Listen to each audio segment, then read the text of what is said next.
Live from the mighty Veedverks Airship, I'm Travis Lippert, CEO of Verks Unlimited Limited, better known as Veedverks, and I'm here with...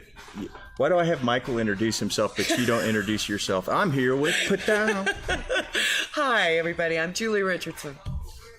Also with Veedverks, and we have today with us... Hi, my name is Melanie Rose Rodgers. My company is Influential X, but we're here to talk about Cannabis Clinicians Colorado and the conference. And I'm Martha Montemayor, Certified Nutritional Consultant, and I'm the Director of Cannabis Clinicians Colorado. And we're here today talking about the Cannabis Clinicians Colorado flagship event, which is, of course, Marijuana for Medical Professionals, otherwise known as MJ for MDs. The 2018 conference is coming up in October, and we're super excited to have Veedverks as a sponsor. I'm super excited to be a sponsor. Yes. I'm super excited to go. Yes. And that's the biggest question, sharing this is the public going? Yes. Yes. Oh, absolutely. Absolutely. The public can Please come. come. Please come. But do be aware, this is a bunch of chemistry lectures. Mm-hmm. So this is a place to learn, to really get that nitty-gritty science basis in the physiology of cannabis and how it works in the body and how that translates into medical usage for patients and for the general public. Right. One of the things that I'm doing is every single one of my doctors got the flyer, the promo code, emailed, and I encourage everybody else, let your doctors know this is going on, especially if you're in Colorado. Let them know, because you'd be surprised how many, all of my doctors were responsive to it. They're like, this is great, we need this information, because I'm doing a lot of strange things they can't explain, Absolutely. a lot of good things, and they want to know why and how to, do this again with other patients. This is the year 3, right? This is our third one. We are not an every year conference, we're every other year. And it's a pretty monumental task to put on this conference. I mean, it's really just 6 of us. It's me and Melanie Rose and a few other volunteers who do the whole thing, because we are an all-volunteer organization. So every other year works for us, and that's where we're staying right now. But as a result, we really have time to get some of the best researchers in the world to attend. You really do. I mean, I want to bring my notes to my doctors. I mean, the lineup that you have is really, it's quite impressive. We're going to get to that. One of the things that you had on there is your mission about this and why you're doing this and why you're so passionate about this. Oh, absolutely.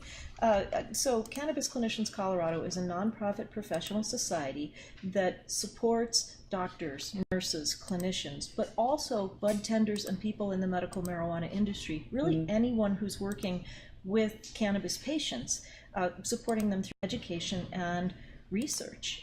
We do a monthly meeting where we talk about things more than just cannabis education, but we also talk about the pressures that doctors face and that patients face as well by having this being legal in Colorado but not necessarily legal federally. So it really is a support group that works on a lot of different levels.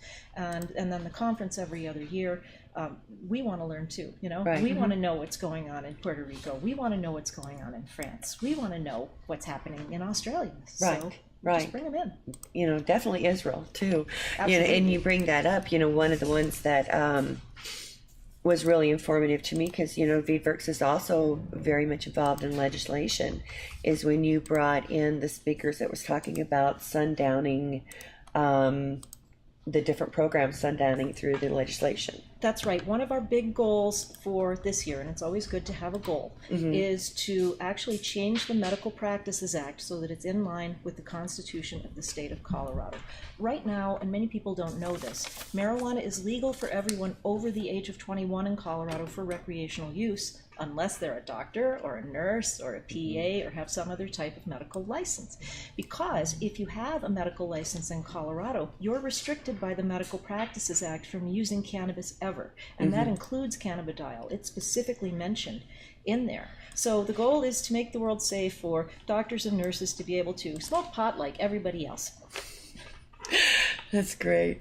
And I was really surprised because I tried, Veedverks has a wonderful CBD topical. And of course, they were looking at my arms and wanting to know why I didn't have inflammation. It's because, I work here and I have access to it 24/7. And a bunch of other people's stuff too. We've had a lot of different companies in here. I'm always using Oh yeah, well, like I make sure I take. It's funny. I take restorative botanicals in the morning and floras at night, and I am just so blessed to be in the industry because I get so many samples. Try this, try this. Mm-hmm. But anyway, I kind of lost my train of thought there. But having the doctor mentioned, she is even tested for CBD. She is the doctor? She thought she was. And I said, I could not wait to ask you about that. That I do not know. I do know that most doctors who work in hospitals are drug tested pretty frequently. Mm-hmm. And that brings us back to, you've seen the TV ads, the woman running through the wheat field and things like that. But the one that really gets me is, have you seen the one where there's a construction worker and he's standing with his plans in front of a huge high-rise building that's going up, and it says that his opiate-related constipation is making it hard for Even him my kid, he's 11, he came in, he's like, oh, kid, have you seen this thing about... Why is it okay for the guy building the structure to be high on opiates, but it's not okay for him to use marijuana at work? Right. Those are the sort of things that we have to work on. And I know you've been working on laws surrounding that too. Right. Because it is such a double standard. It is. Absolutely double standard. So the goal is to come from a place of research and scientific knowledge for our encounters, both with patients and with the general public. So the statistic that drove starting the conference in the first place in 2014 was, well, first of all, Sanjay Gupta's weed came out on CNN in 2013. Yes. And I also run a medical marijuana evaluation clinic, Healthy Choices Unlimited. And at Healthy Choices Unlimited, we started getting all these phone calls from hospitals saying, all these parents are calling us after seeing this TV show on CNN, and they want to know about marijuana, and we don't know anything about it. You got to get in here.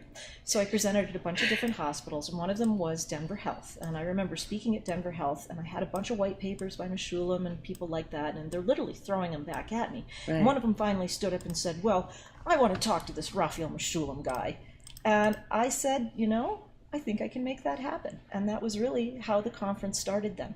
And the statistic that drove it is this.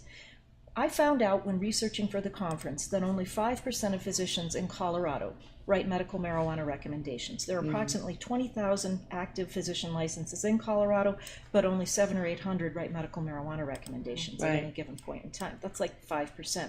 But when you look at the CDPHE Department of Health statistics, half of adults in Colorado have tried marijuana in the last 5 years.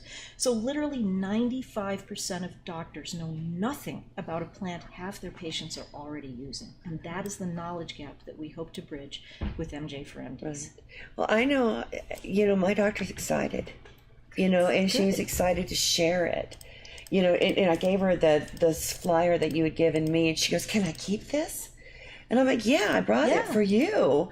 And she goes, awesome. Exactly. She goes, every time you come in, we have a discussion. There's that flyer. Yeah, there's that flyer. There's that flyer. And, what if your doctor is needing this information from you and you were apprehensive about sharing it? If he knows you're a patient, share it. Well, we do get that. Have you gone to hospitals ever promoting? Or I am working on my, I see a nurse practitioner, and I'm working on her. She knows what I do. It's incredible how, like, the paperwork now that you have to sign that says you don't take any, just the system now, if you're taking any medication, they want to know that you're kind of not taking this. And I think that I even read somewhere that there is, like, they're not on board with cannabis. And so, but the fact that I can actually talk privately with my nurse practitioner and tell her what I do in the industry as an advocate, as a marketer, and promote this conference. And I definitely plan on, I can't give it to her publicly, but she's like, yeah, just give me an envelope and I'll look at it later, and that if that's what we have to do to begin this conversation with our doctors, and we can go more in talking about that. I know Nuvolution is another nonprofit. They're going to be talking about how do we talk to our doctors, but that's something that, as you heard, if more and more people are turning to this plant, looking for natural alternatives, it's time that we have this conversation with their doctors, and you can tell them, hey, there's this conference. Right. It's in October in Denver, especially anyone that has, us that live in this amazing city and in the state. Let's talk to our doctors. Let's all invite them to MJ for MDs. Absolutely. Have you ever seen the program Masters of Health? Masters of Sex. It's on HBO, and it's about Masters and Johnsons who are sex researchers in the 1950s. And really, marijuana is the sex education of the 2000s. It really is. It is the sex education of today. When Masters and Johnsons first got started, everyone thought they were a bunch of perverts because they wanted to study sex. It's the same thing. When you talk to your doctor about marijuana, they assume you're a stoner. Right, when you want to look at the research, they assume that you are getting high. And it's just not that way. One of the people Melanie brought in for us to speak this year is Dr. Rachel Knox. And Dr. Rachel Knox is an amazing MD and MBA, and she is going to be speaking on drug interactions and cautions. So for physicians who know that their patients are already using marijuana, they'll have some basis in the pharmacology itself to know, okay, marijuana is going to raise your heart rate slightly and lower your blood pressure, but it's not enough to lower your blood pressure consistently and control hypertension. Therefore, you can adjust when you take your heart medicines so you don't have an interaction with the marijuana. They're going to talk about things about not stopping seizure medicines cold turkey. Please do not do this, people.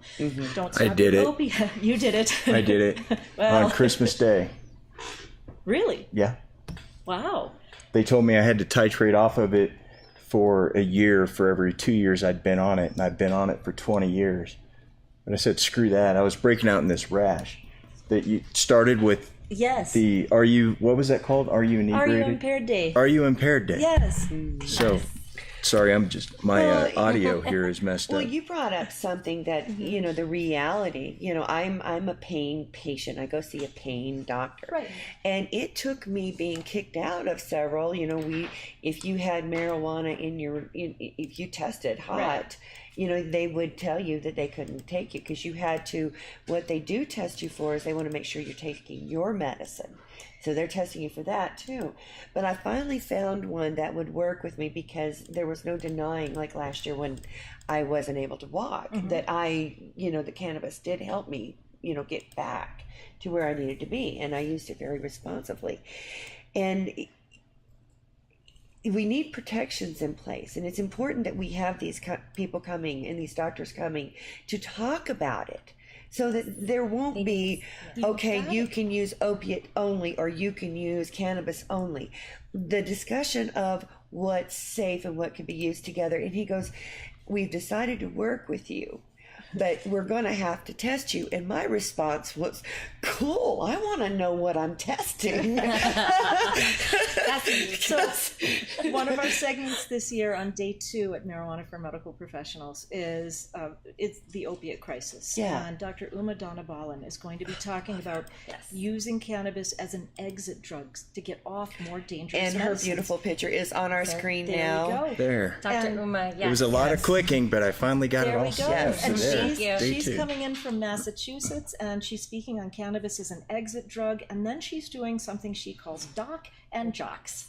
And Doc and Jocks is where she talks to retired professional athletes about problems that they've had from play-related injuries and how cannabis helps them stay off more dangerous medicines and maintain a good quality of life. Interesting. And one of the doctors we've got this year is Dr. Hervé one of the jocks we have, he's also a doctor, is Dr. Hervé Damas. Yes. And Hervé played for the Buffalo Bills in the NFL before he shredded his knee and then went to medical school after that. And now he works in Miami, Florida, with a lot of retired athletes. When he went to the Pro Bowl this year, he said he was just swamped with athletes going, what do I do? I'm in trouble. I played for this many years. I've been out of the league for this many years, but I still have upper back pain. I still can't sleep. I'm having memory difficulties. What do I do? And so it's going to be really interesting to have the two of them talking about their experience working with athletes and helping them with everyday life. And that wasn't he one of your speakers? He Skyped Oh, he's in. been a CCC speaker. And Yes. All the doctors laughed. Yes. So he described his knee injury in scientific detail, and every single doctor burst out laughing when he said, "And I thought I would play again," because it was a catastrophic knee injury. ACL, MCL, you name it, everything was torn. And yes, and he somehow thought, and the doctors were all like, there, of course you'll play again, no problem, right? Yeah. No, he went to medical school for the benefit of all of us. But that's another plug for your meetings, though, because that's the quality speakers that you get. You get to go and sit with doctors and learn with doctors and try desperately to follow along. Well, and that's why, the general public's welcome, but know what you're getting into. It's a bunch of chemistry lectures. It's not, you don't get to stand up and ask about, your grandpa's hip arthritis, because that's not what it's about. What we're talking about, though, is when your grandpa takes a bite of that edible, what happens in the body, how it moves through the body, what we call pharmacodynamics and pharmacokinetics. So how it moves through the body and what different receptors are activated as he uses that medicine for his arthritis. And then after that, that's Dr. Michael Tagan, who's a PhD, also from Massachusetts, like Dr. Donna Ballin is too. But then in the afternoon, we have Dr. Joseph Cohen, an MD from Holos Health right here in Colorado. And he's going to talk about treating common conditions. So we have given a bunch of different doctors, Dr. Cohen from here in Colorado, Dr. Mitch Prywies, who's a physiatrist from back east, and then we've got Dr. Jeffrey Block from Miami. Right. And we're giving them all the same 3 cases. Here's a 44-year-old female with migraine headaches. Would you recommend marijuana to her? And if so, would you give her a starting dosage, or what would you say to her? And then we're talking about back pain and sleep, because that is the most common thing that people walk into. Here's a 33-year-old man who's got back pain, who's having trouble sleeping. He wakes up every 90 minutes when he unconsciously rolls over in his sleep, and the back pain gets activated again. What would you do for that? And then the third is arthritis, which is such a common condition for our patients. And Joseph Cohen is going to walk us through how he would conduct that evaluation with the patient, how to integrate cannabis in with those conventional treatments like we were talking about earlier. Some patients do need a combination of both cannabis and narcotics, and there are ways to manage that safely. Right. Yep. Could you make that 33-year-old man 45? And also, he's been taking blood pressure medications that eventually gave him this horrible rash, which turned into spots, and then they gave him like steroid cream, which starts your pigment like turning. So now I look like a Palomino horse, but then I keep applying this vanishing cream, and there it is. Oh, you got a green shirt. You just Goodness, I told you fun. It's still got to be fun. Definitely. Well, sir, you seem to be invisible, and I think the Department of Defense might be very interested in your condition here. Yes. And then I'd also like to add that, something common we hear all the time in Colorado, we were pushing this bill that would have add autism as a qualifying condition here in the state. And far too often, I know I hear this, I'm sure you guys out there, that we constantly hear that there's not enough research. And so that is just becoming like this common scapegoat, like, oh, there's not enough research. Let's just, and while, I think even today on Forbes, there's an article that they're trying to get this medical research bill through, and it's sitting on Jeff Sessions' desk. And so we can sit around and either wait for all this research that we kind of know is out there, and our conference will prove that there is research out there. We're having, people from France and Israel to come to our conference to present that. We have our doctors and researchers here locally, as well as nationally. We have Mara Gordon coming, who's also going to be talking about her research in autism.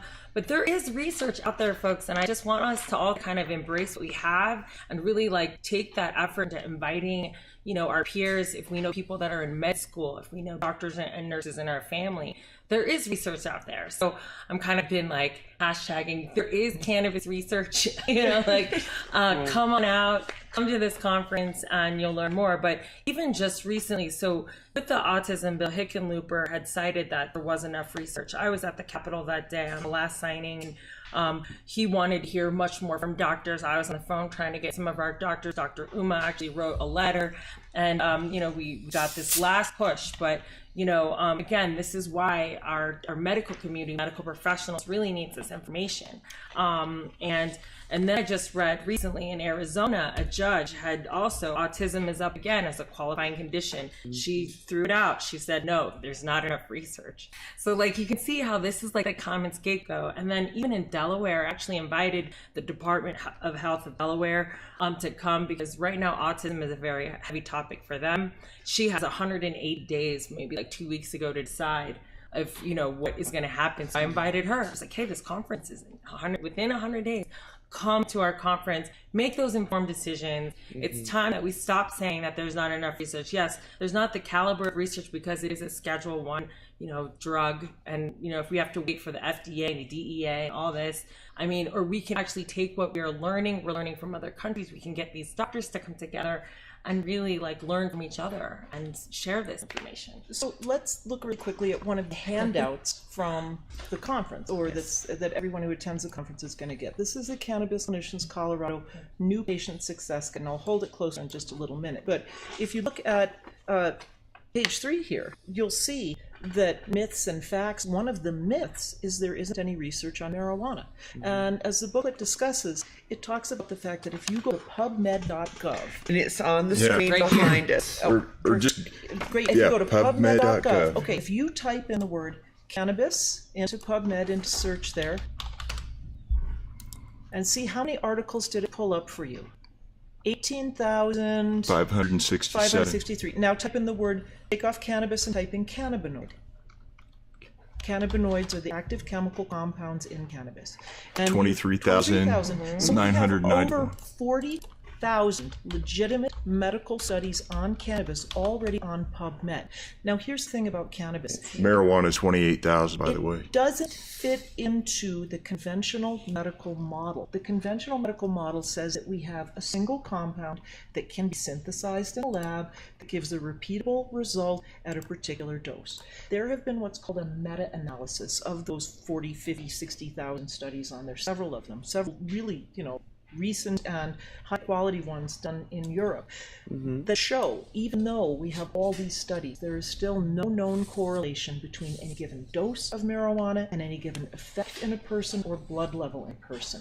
That doesn't mean it doesn't work, it just means it doesn't fit the conventional model. So when they say there's no research, what they're really saying is there isn't research that fits the model that I understand. Right. So that's the problem that we're facing here. Now, the good news is, though, even though Governor Hickenlooper did veto autism as a qualifying condition, which we as a group fought hard for, and we're sorry about that. Veedverks was there. What the state did after that, though, was they put in a new research grant program allocation to the Department of Health. So the Colorado Department of Public Health is coming to the conference, and they are giving a couple of different seminars.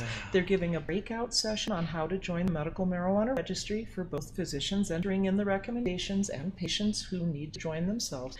And then they're doing a session on the big stage in the CME part about the research grant program and how it is focused on autism this year. So there's a way for physicians who have autistic patients to possibly get their patients enrolled into some studies here in Colorado, and maybe we can turn the tide and have autism as a qualifying condition then. Even children? Well, one of the questions that we asked when they came out with the study money and the RFP, the request for proposals, was I asked them the question, I said, okay, autism was not approved as a qualifying condition, so does this mean we're limited to seeing either people who are over the age of 21 or people who have what's called a comorbid condition, meaning they have seizures in addition to the autism, or they have cachexia because they don't eat anything but chicken nuggets because they're autistic kids, so they're super skinny and failure to thrive problems, or they have stomach pain, or they have migraines. And what the unfortunate state wrote back was, like any other study, if you have an FDA investigational new drug approval, then you can study anything you want. So that's still up in the air. But there is a possibility for what's called observational studies. And that's where instead of giving the cannabis or study drug directly to the patient yourself as a researcher, instead you simply let the patient take whatever they want and you monitor their progress by observing. And we can learn a lot from observational studies. Yeah. But we're getting there. So Mara Gordon, who has been one of the world's premier researchers on cannabis and cancer for many years, even though she's not a doctor. Right. She is now doing a study with Children's Hospital of Philadelphia on cannabis and autism. And she's going to report on her research with CHOP at the Nice. conference. She's also doing work in in Australia with cannabis and autism once again, and we're hoping to hear about that as well. It's going to be fascinating. Well, and it was so frustrating for us at the Capitol, and because, I have a child with epilepsy too, but so many times in the autism spectrums, epilepsy goes hand in hand. It's like we had this one particular family, it was Quentin's, was it his sister or his brother? I don't remember, the sibling of Quentin's amendment had the full medical marijuana card, because she had epilepsy, Right. But she also was in that spectrum. And then and here he was, and he didn't have epilepsy. Right. So why is one Yeah. disease more important to treat than another? And Right. we get into that too in Israel, for example. We've got Dr. Reuven Orr and Osnat Omagi Hazan. They're coming from Hadassah Research Hospital in Jerusalem. They work directly with Meshulam works with isolates mostly. And they do mouse studies with isolates, but then they also work with people. And what they find is in mice, they can use the isolates, but in people, it doesn't translate, and they need to use a whole plant medicine. Nice. And they'll talk about their work with cancer patients and bone marrow transplant patients and how their studies correlate with other parts of the research there. But when you look at something like autism, it is absolutely a spectrum. And that's one of the issues that we have. Just CBD does help seizures, but most of the behavior problems, mood disorders, and appetite issues that autistic kids tend to have needs a little more THC. So Right. once again, is one disease And better you can, than another? put terpenes in there with it, but still sometimes, that's why the 1-to-1 ratios are so popular, or the 20 to 1s. Yeah, well, Can you everybody's different. Can you make Everybody is 20 to different. 1 with hemp? Where's the cutoff? Well, and that's a good It's question. 20. We'll figure it out pretty soon, American. That's one of the problems we've got, though. We had a doctor, and this is one of the reason that the conference is so important. We had a doctor who had read a study showing that a 20 to 1 ratio of CBD to THC was a good prophylactic in migraine patients in Europe somewhere, right? Or Israel, right? So she was recommending that patients try that. I called a dozen dispensaries. That's not for sale in Colorado. It's not, you can't find it. So 15 to 1, but 20 to 1 I have. Yeah. But, You'd have- give or take. you'd have to make You it have to yourself. request it. Yeah. And we have these weird rules that say a dispensary can't sell something that doesn't have THC. So like you're saying, 20 to 1, are we pushing out of, does it still have enough THC to be sold in a dispensary? Or are we out of that and now it's agricultural hemp? Right. We need to reconcile those laws at some point. One thing I want to share that you had mentioned before to me was that in Jerusalem, there is a dispensary in the hospital. Directly in Did Hadassah you hear that? Research Hospital. They have a dispensary in the hospital in Israel. The Cannabis dispensary. It's called Cannabis. O'Shea's Cannabis dispensary is right there in And then the hospital. and it's Reuven or I'm going to butcher the woman's name, but they Close not. run the research in that hospital, so they'll be able to talk That a little is bit about correct. that. But imagine that. Imagine a world for we to have a dispensary in the hospital for like chronically ill, for the people that need pain. I mean, that's just like One of the in things a beautiful futuristic world. One of the things I learned when I was over there, though, was how different our medical marijuana programs are. Colorado has about 6 million people, right? And we have around 100,000 medical marijuana patients at any given time. Right. Israel has 6 million people.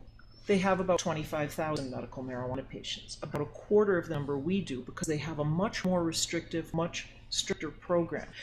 In Colorado, you can qualify for chronic pain for your back pain. In Israel, if you have back pain, you have to go through this checklist where you have to have tried all of these different drugs that can kill you, like OxyContin. And you have to have had a surgery before you can even try it, even if you're in your 90s and have spinal stenosis.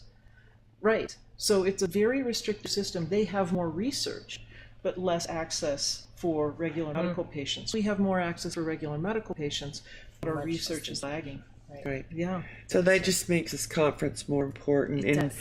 I was reading, I got more excited about it reading through our notes, looking at who all was speaking and what day. And I love it that starts on a Sunday, so the 9 to 5er, can go. That's on So purpose. Yeah. yeah, so let's go into that. Let's talk about, okay, Sunday is, your basic, classes, and tell us a little bit more about how this is going to work.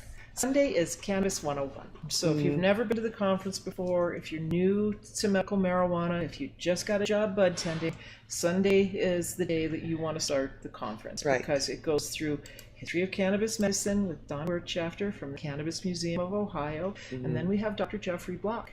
And Dr. Block is starting us off talking about what we were talking about earlier. Right. With the cannabis conundrum, we call it, and how it doesn't fit into conventional medicine. And it goes a little bit through the history of that, and hopefully you'll come out the other end of it realizing not just the limitations, but how we can actually work within those limitations to help patients. Right. Right. And then we take a break, and then after that we start in on the hard stuff, the endocannabinoid system basics, what the endocannabinoid system is, how those receptors are placed in the body, how they react to different cannabinoids, and how they work to help maintain balance in the body 24/7, whether or not you take plant-based cannabis. Our bodies actually make cannabis naturally all the time. And some people make more and some people make less. And Dr. Joseph Morgan, who is a trainer for the state of Pennsylvania medical cannabis program, is going to be presenting that. Interesting. And then we get into pharmacology and pharmacodynamics. Like I said, Michael Tagan, what happens when you take a bite of the brownie? What happens when you take a puff off that joint? How does it move through your body? And then we've got some information on the plant from Max Montrose. Oh, good. He's wonderful man. Wonderful man. And what terpenes are, what cannabinoids are, what is indica and sativa, because there really isn't a scientific definition for that. Not at all. So he's going to talk about that. And then we move into practical cannabis applications with Joseph Cohen. Right, and then nursing, right, Jenny Storms. Absolutely. We have a couple of different breakouts. So we have Got a that one breakout. fired up. Yeah, there we go. We Yes. have a breakout There. for nurses. There she is, with Jenny Storms. And Jenny Storms is an amazing RN who teaches cannabis to nurses. And there are certain considerations that nurses need to take into. For example, cannabis in nursing homes is its own thing. And many of the things that nurses have to deal with are more administrative and working through the Nursing Practices Act and the law. But Jenny's going to tell them how to do that with grace and style. So we have another breakout then for bud tenders, and it's by Maureen McNamara, cannabis trainers, and she's talking about what is medical advice, what is the definition of medical advice, what can and cannot be said in a patient encounter at a dispensary. Where have you crossed the line? Where are you still in the this isn't medical advice, but you've given them plant-based advice? And why that's so important right now is that you might have heard there was this study done where a researcher had called dispensaries and was getting advice from bud tenders about pregnancy. And then the headline was like, industry giving, medical advice, bud tenders giving medical advice to pregnant women, something like that. And it caused this really big issue in the industry and really kind of put tie the hands of dispensary owners and the staff that, really would like to, kind of recommend. But now we know one of our sponsors, like Shade, they are very, to the T of what they're allowed to say. They can't even say, migraines, or, it's called tension now. And, you can't really just talk about things so openly. Do you still have to say tobacco pipe, or else you'll get thrown out? No, I don't think so anymore. But because it is a dispensary and it is legal here now. But and that whole cannabis and pregnancy, where the woman called up the researcher and said, "Hi, I'm a pregnant woman. What should I do for my morning sickness?" And the dispensaries, and some of them preface it by saying, "I'm not a doctor. I should see a doctor." But here's what I would do. So Dr. Laura Borgelt, who is the world expert on cannabis and pregnancy, is speaking on day 3, and she is incredible. There is no such thing as fetal marijuana syndrome. It does not exist. It is not a thing. Fetal alcohol syndrome, on the other hand, is a real and serious condition. Oh, yeah. So Dr. Borgelt will talk about what is safe and what isn't safe to do in pregnancy and lactation with cannabis. And some of it is medically based and some of it is more legally based, because every baby who's born in Colorado in a hospital is diaper tested for drugs, whether you agree to it or not. And if that baby tests positive for THC, Child Protective Services comes in and you can lose your child if your house isn't clean. Right. Yes, and it is a concern. It just, so it'll be great to hear from Dr. Laura Borgel on marijuana and pregnancy. I have a cousin in my family who's a doctor, who's a head OBGYN for a federal run, institution. And she's like, Mel, they're now asking me to test for THC when back in the day they didn't. And it's just like, what do we do? And so she's very also interested in the conference as well. Have her come see Laura Borgel. Yeah, Is what you do. and that's where the answer I'm is. in my mid-30s. This is the topic everyone's talking about. In my age group of what about pregnancy? What do we do? So it would be just great to hear. And we've had Dr. Laura come and talk about myth busting before. We looked at all the research studies, and she poked holes and was like, well, they weren't really testing for this as well, or what if they were also drinking and smoking cigarettes?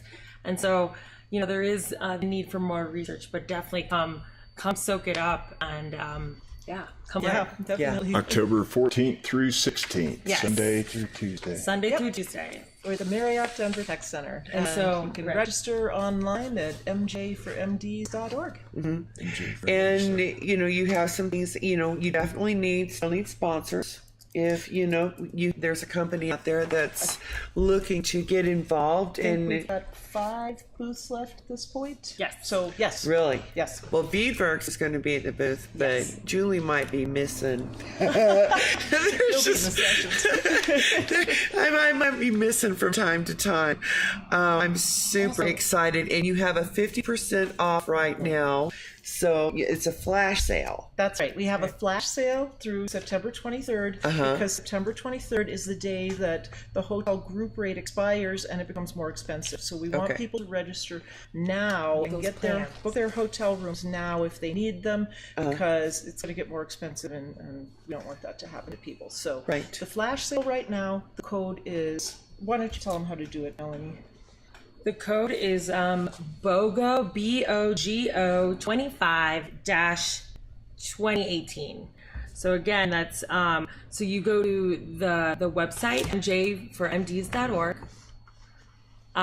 You hit registration. You hit registration, and then in registration, a new link will pop up, or You hit buy now. Okay, wait, actually, this part I know. Go ahead. You know the code. I know the You code. go to registration, you hit buy now, and a box will pop up. And there'll be a list of tickets on one side. There'll be the days across the top. There'll be all days, which is the 2 and 3 day tickets. There'll be just Sunday, just Monday, or just Tuesday.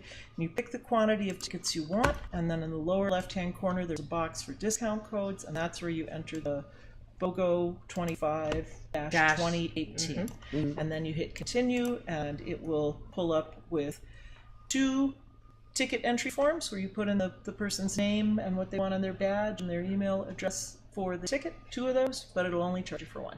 So we were talking about this. This is what I was saying before with BOGO. So it's actually bucket because you buy one, you get 2. Yeah. Buy one, get 1. I've had a problem with that for about 18 years now. Oh, BOGO. I see. See This what is I'm a saying? semantics exercise. Are you a Scrabble player, possibly? One time I played the word quintiles and I came from last to first. And I never. He has a T-shirt that actually strikes terror to my Cajun soul. It goes, "I am secretly correcting your grammar."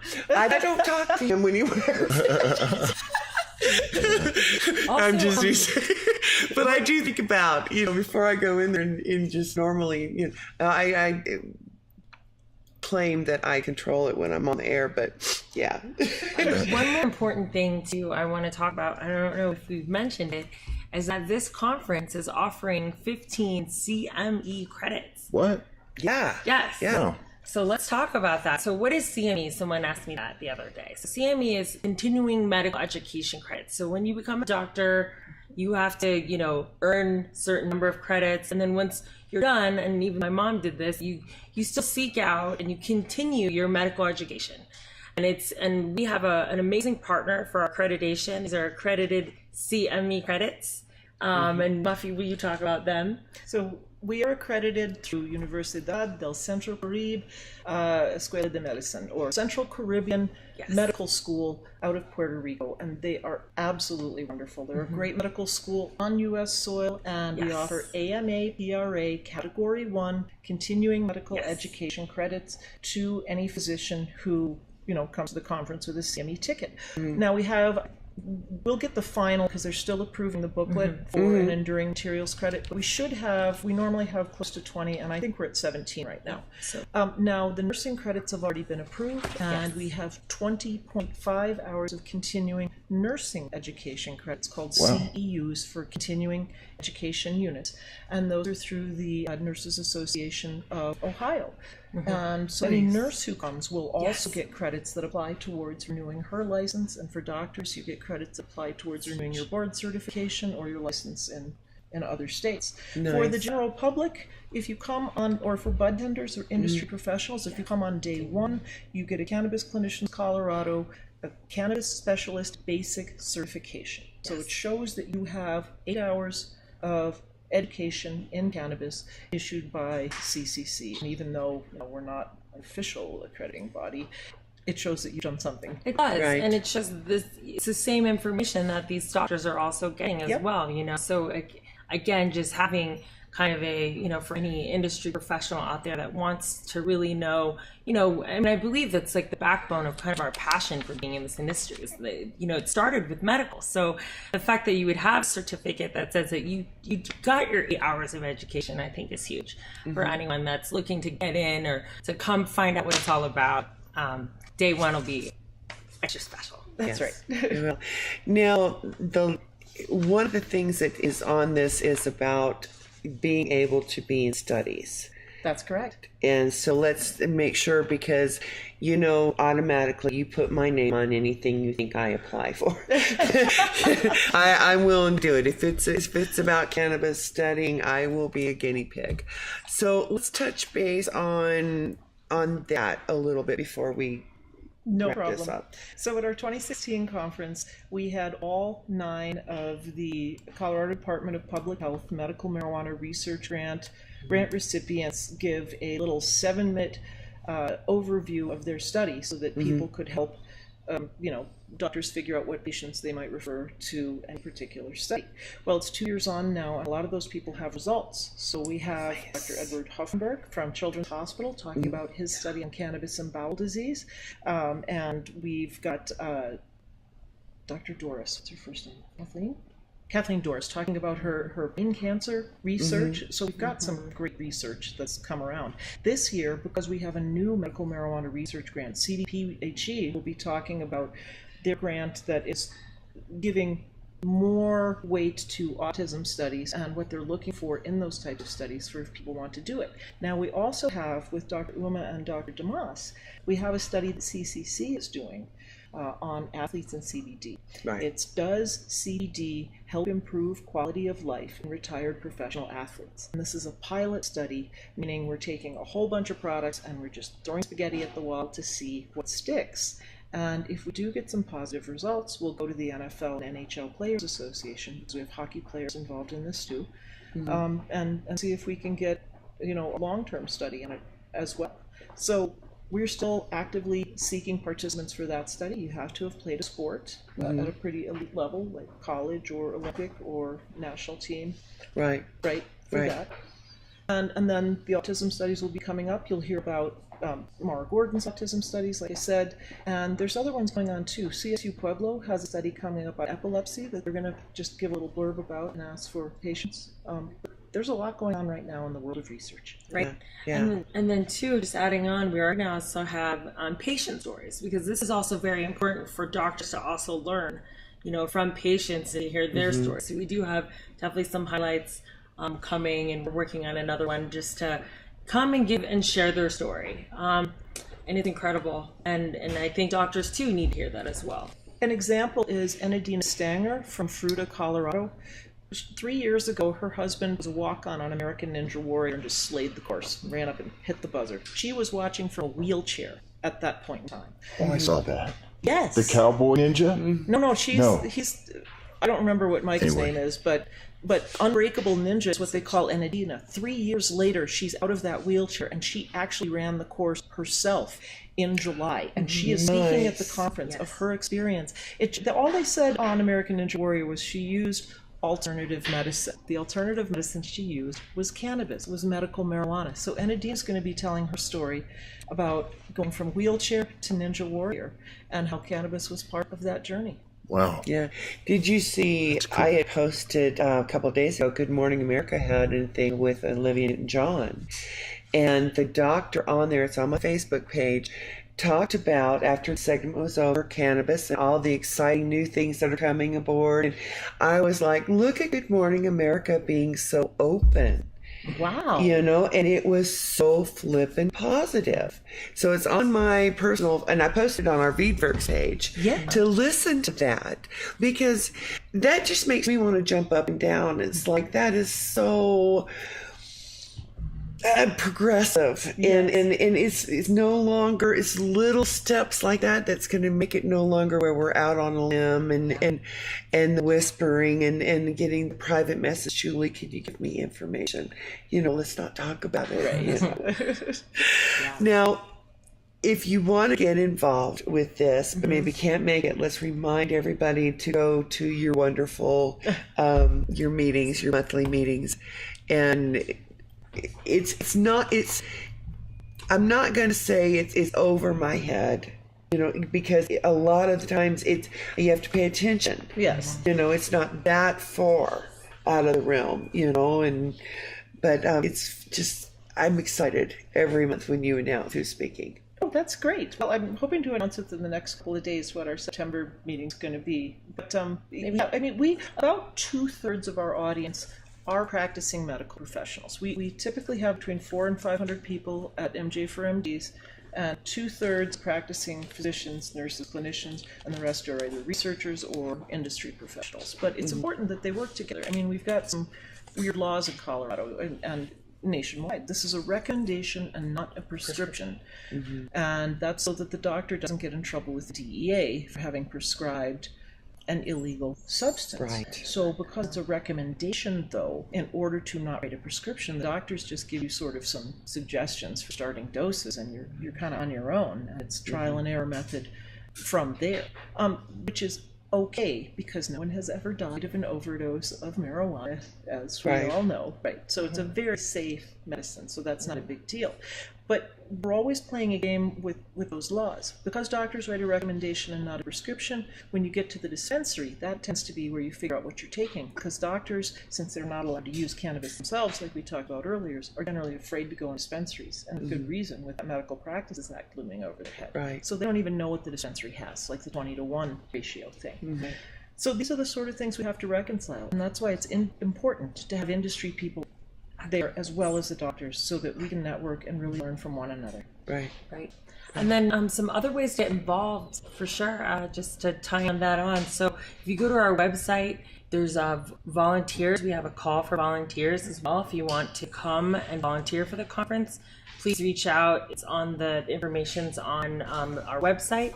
And then we also are offering a scholarship to medical health students. You want to talk about that? We do have a scholarship program for health sciences students, and we do about a dozen a year.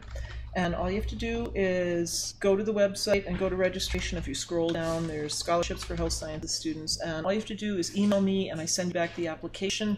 You have to have your teacher sign it. Yep. And then if you're approved, we email you a ticket. And we have about a dozen of those available. That's great. Yep. But register, get your hotel now if you're coming from out of state. So if you're a health sciences student from, say, Iowa, now is the time to register. Yes. Absolutely. Thank y'all so much for coming. No, I thank you appreciate so this much. so Thank much. I know I about worried you to death, and I want you to come back and talk to us again and bring Mary and tell us about the clinic too. Oh, absolutely. That you have. This show is all about celebrating our friends and family in the cannabis industry. So we want to have all facets of the wonderful Martha. Yes. Thank you. And Melanie. And Melanie. Yes, and there's, you know, I'm proud of you for what you're doing with, Thanks. you know, we've worked together, oh gosh, on several different things. You know, we work on a political platform together, women's wellness together, science together. Sure So, You're yeah. both pillars of our community, and you're making history, and we're Yes. documenting Yes. Yes. documenting.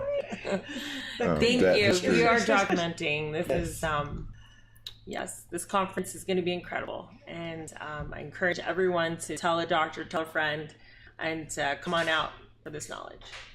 Awesome.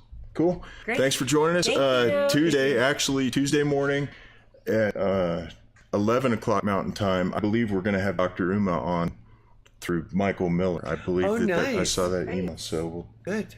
we'll talk more about the conference then, I think. But cool. All right, I'm going to land this thing. Thanks, everybody. All right. See you next time.